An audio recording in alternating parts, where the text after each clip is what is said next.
देश के पहले गृह मंत्री, देश के पहले उप प्रधानमंत्री सरदार वल्लभ भाई पटेल के राजनीतिक जीवन में कितना योगदान था मनीबेन पटेल का। और आपको बता दूं कि सरदार वल्लभ भाई पटेल की बेटी का नाम था मनीबेन पटेल, और इन्हें आप लोग अपनी स्क्रीन पर भी देख रहे होंगे।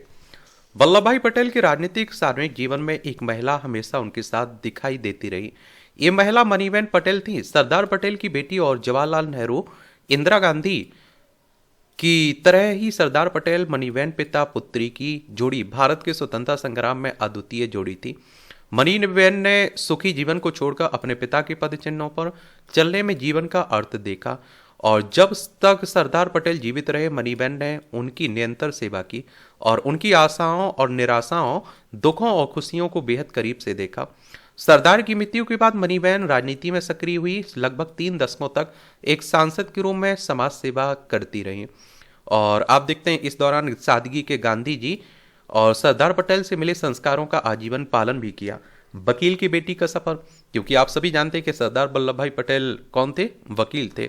सार्वजनिक जीवन में प्रवेश करने से पहले वकील वल्लभ भाई पटेल का लक्ष्य पैसा कमाना ही था। शुरुआती दौर में उनका पसंदीदा शगल अहमदाबाद में गुजरात क्लब में पूल खेलना, बातें करना, हुक्का पीना था। और आप देखें, पहले वकील के रूप में अपने करियर में वह जिला अभियोजक बन गए, लेकिन उन्होंने देखा कि सरकारी नौकरी की बजाय असली कमाई वकालत में है, इसलिए वे वकालत करने लगे थे। इस बीच 1909 में जब वल्लभ भाई पटेल की पत्नी झावेरवा की मृत्यु हुई तो बेटी मनीबेन 5 साल की भी नहीं थी, और बेटा दया भाई मनीबेन से 1.5 साल छोटा था। वल्लभ भाई पटेल कि उनके दोनों बच्चे विदेश में पढ़ाई करें, उनकी इच्छा थी, एक तरह से चाहते थे।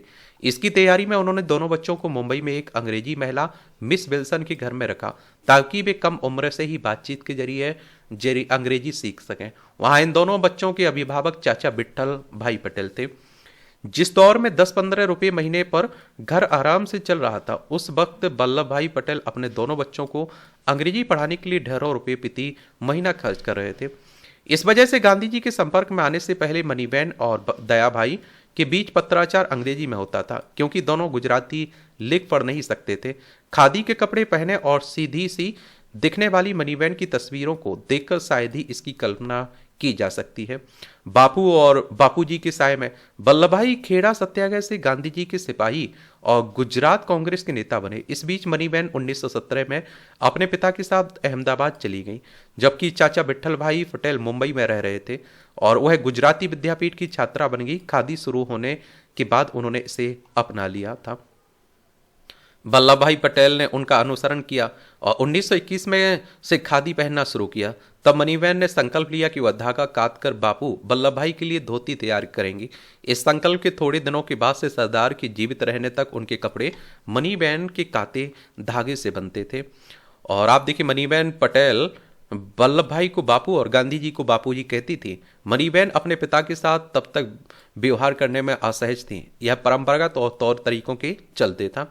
इसके बारे में बात करते हुए वल्लभ भाई ने महादेव भाई देसाई से कहा था, वह मुझसे खुलकर बात नहीं कर सकती, और अगर मैं बात करने जाता हूं तो उसे यह पसंद नहीं है, लेकिन यह उसकी गलती नहीं है। हमारे घर का यही तरीका है। जब तक मैं 30 वर्ष का नहीं हुआ तब तक मैं अपने बड़ों के सामने कुछ नहीं बोलता था। और सहयोगियों और उनके परिवारों की परवाह करने वाले गांधी जी ने मनीबेन की जिम्मेदारी ली। 1927 में वल्लभ भाई को लिखे एक पत्र में उन्होंने लिखा कि मनीबेन का इरादा विवाह करने का नहीं है। मैंने बहुत छानबीन की, लेकिन वह शादी नहीं करना चाहती है। हमें उसके फैसले का सम्मान करना चाहिए और प्रोत्साहित करना चाहिए। आप उनकी चिंताओं को छोड़ दें, और मैं उसकी चिंता कर रहा हूं और आगे भी करता रहूंगा। पिता पुत्री पत्राचार। मनीबेन ने कई संघर्षों में भाग लिया, उन्हें कारावास भुगतना पड़ा। सरदार ने अलग रहना पड़ा सरदार से। वल्लभ भाई के बेटे दया भाई का सोचने का तरीका अलग था, लेकिन सरदार पटेल मनीबेन को ज्यादा चाहते थे। उन्होंने अपनी बेटी से सलाह सुझाव शिक्षा भी ली, जो बचपन से ही बिना माँ के पली बड़ी थी। 1924 में जब मनीबेन इलाज के लिए मुंबई थी तो सरदार ने उन्हें एक पत्र में लिखा, तुम जैसे मासूम बच्चे का क्या कसूर। लोग मेरे बारे में सोचते हैं कि मैं तुम्हें बहुत प्रताड़ित कर रहा हूं। अगर तुम सोचते हो कि तुम बहुत बचकानी हो रही हो, और दोनों स्थितियां वांछनीय नहीं है, आपका स्वभाव गद्य साहस और आनंद बना रहना चाहिए। पारिवारिक मामलों में भी सरदार मनीबेन को दयाभाई की पत्नी के साथ रहना सिखाते थे। एक पत्र में उन्होंने लिखा, यदि आप जनसेवा करना चाहते हैं तो आपको अलग अलग स्वभाव के लोगों के साथ आप देखते हैं काम करना होगा। बड़े पेट के साथ अपमान सहना सीखना चाहिए और यह सबक पहले घर से सीखना चाहिए। 1942 में भारत छोड़ो आंदोलन के दौरान सरदार के साथ अहमदनगर जेल और इरबदा जेल में मनीबेन थी और 1944 में सरदार 70 साल के हो चुके थे। उनका स्वास्थ्य खराब रहने लगा था। उन्होंने मनीबेन को लिखा, मुझे लगता है कि इस दुनिया में मेरा समय समाप्त हो गया, तो आप मेरे साथ कैसे रह सकती हो? यदि आप किसी कार्यक्षेत्र को चुनते हैं और जाते समय उस पर टिके रहते हैं तो भविष्य की राह आसान नहीं होगी। हमारी अनेक संस्थाएं हैं, या तो आप कोई नई जगह चुनें या फिर किसी इलाके में बच जाएं ताकि मेरे जाने के बाद आपको ज़्यादा परेशानी ना हो। उप प्रधानमंत्री की बेटी, आजादी के करीब आने और सरदार सरकार का हिस्सा बनने के बावजूद उनके और मनीबेन के साधारण आवास में कोई बदलाव नहीं आया। मनीबेन सरदार के घर का प्रबंधन करती थी, जो गृह मंत्री और उप प्रधानमंत्री थे। और आप देखेंगे कि मनीबेन ने नोट किया दिल्ली में चोरी हो रही थी। यह सुनकर उन्होंने घर पर बहुत पैसा नहीं रखा, इसलिए समय समय पर सरदार को खर्च के रुपये के चेक पर दस्तखत करने पड़ते थे। सरदार ने फिर उनके बैंक खाते में मनीबेन का नाम दर्ज किया, इसलिए उनके हस्ताक्षर भी चलने लगे थे। मनीबेन सरदार को दैनिक खर्च का विवरण देती थी, लेकिन उन्होंने कभी हिसाब किताब नहीं देखा। और पिछली बीमारी के दौरान कांग्रेस पार्टी के लाखों रुपए का प्रबंधन करने वाले सरदार को चिंता थी कि खाते में रुपए नहीं होने पर मनीबेन शर्मिंदा होगी, इसलिए उन्होंने मनीबेन से पूछना सुनिश्चित किया। लाइफ अफ्रीका के प्रसिद्ध फोटोग्राफर मार्गरेट वोरकेब्राइट ने सरदार मनीबेन के साथ अपनी मुलाकात के बारे में एक नोट में मनीबेन को सरदार से अविभाज्य बताया। हर सुबह जब सरदार और मनीबेन सैर के लिए निकलते तो बड़ी संख्या में लोग उनके साथ हो जाते थे। उस समय मनीबेन बारी बारी से एक के बाद एक व्यक्ति को सरदार के साथ चलने का मौका देती। और आप देखते हैं कि मनीबेन ने मार्गरेट से आने वालों से निपटने के इस कार्य का उल्लेख किया। मनीबेन दोबारा सरदार के अंतिम क्षणों का वर्णन हृदय विदारक था। उन्होंने लिखा कि मृत्यु से पहले सुबह सरदार पटेल सीधे बैठे थे, दोनों पैरों पर हाथ रखकर मुझे देख रहे थे। मनीबेन संतुष्ट थी कि अंतिम क्षण तक अवचेतन अवस्था में भी उनके पिता खुद में नहीं बल्कि हैदराबाद और कश्मीर की चिंता में उलझे थे। राजनीति में बिताए 4 दशक।